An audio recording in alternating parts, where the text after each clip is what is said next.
ശ്രദ്ധ വീണ്ടെടുക്കാൻ ഈ നിശബ്ദത തീർച്ചയായിട്ടും നമ്മളെ സഹായിക്കും. അങ്ങനെയല്ലെങ്കിൽ അവർക്ക് മനസ്സിലാകുന്ന രീതിയിൽ അവരെ ഒന്ന് നോക്കുകയോ ഒന്ന് സ്പർശിക്കുകയോ ഒക്കെ ചെയ്യാം.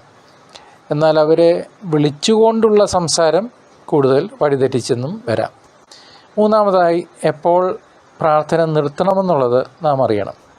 കുട്ടികളുടെ ദുർബലമായ സഹകരണത്തിന് പരിഹാരമായി പ്രാർത്ഥനാ സെഷനുകളുടെ സമയം ദീർഘിപ്പിക്കുന്നത് പലപ്പോഴും സ്ഥിതി കൂടുതൽ വഷളാക്കുന്നതിനേക്ക് നയിക്കുന്നു. ചില പ്രാർത്ഥനകൾ മറ്റൊരു സമയത്തേക്ക് നീക്കി വയ്ക്കുന്നത് നന്നായിരിക്കും.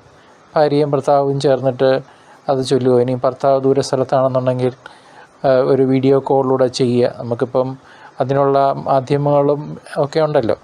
അപ്പോൾ തനിയെ ഇരുന്ന് പ്രാർത്ഥിക്കുന്നതിനേക്കാൾ ഹസ്ബൻഡും വൈഫും വീഡിയോ കോൺഫറൻസിങ്ങിൽ കൂടെ പ്രാർത്ഥിക്കുന്നതൊക്കെ കാണുമ്പോൾ കുടുംബം ഫിസിക്കലി സെപ്പറേറ്റായിട്ട് ഇരിക്കുന്ന ഒരവസ്ഥ, അതായത് ജോലിയുമായിട്ട് ബന്ധപ്പെട്ട് സെപ്പറേറ്റഡായിട്ടിരിക്കുന്ന, താൽക്കാലികമായിട്ട് സെപ്പറേറ്റായിട്ടിരിക്കുന്ന അവസ്ഥയിലും ഭാര്യ ഭർത്താവിനെ വിളിക്കുകയും ഭർത്താവ് ഭാര്യയെ വിളിച്ചിട്ട് ഫോണിൽ കൂടെ പ്രാർത്ഥിക്കുകയൊക്കെ ചെയ്യുന്നത് കുഞ്ഞുങ്ങൾ കാണുന്നുണ്ട്. അവർ കാന്തം പോലെയാണ്.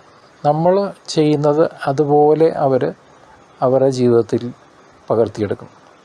നമ്മൾ നന്നായി ജീവിക്കുമെങ്കിൽ ഉറപ്പിച്ചോ അവരുടെ ജീവിതം നന്നായിരിക്കും. നമ്മൾ മോശമായിട്ടാണെങ്കിൽ അതിൻ്റെ പ്രതിഫലനം അവരുടെ ജീവിതത്തിൽ, അവരുടെ പേഴ്സണാലിറ്റിയിൽ പിന്നീട് നമുക്ക് കാണുവാനായിട്ട് സാധിക്കും. ക്യാരക്ടർ ഫോർമേഷൻ്റെ സമയത്ത് ഇത് പ്രത്യേകം ശ്രദ്ധിക്കേണ്ടതായിട്ടുണ്ട്.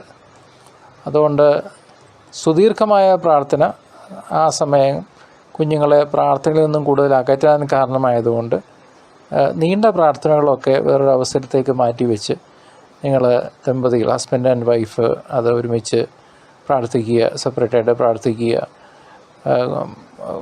കൊച്ചിനെ വിളിച്ചിരുത്തി പ്രാർത്ഥിക്കുന്ന അതല്ലാണ്ട് ആ ദൈർഘ്യമേറിയ പ്രാർത്ഥനകൾ ഹസ്ബൻഡും വൈഫും മാറിയിരുന്ന് ചൊല്ലുകയോ ഇനി ഒരാൾക്ക് മാത്രം ചൊല്ലാൻ പറ്റുന്ന അവസ്ഥയാണെന്നുണ്ടെങ്കിൽ അങ്ങനെ രണ്ടുപേരെയും കൂടെ കൺസെൻറ്റ് ചെയ്തിട്ട് ചെയ്യുക.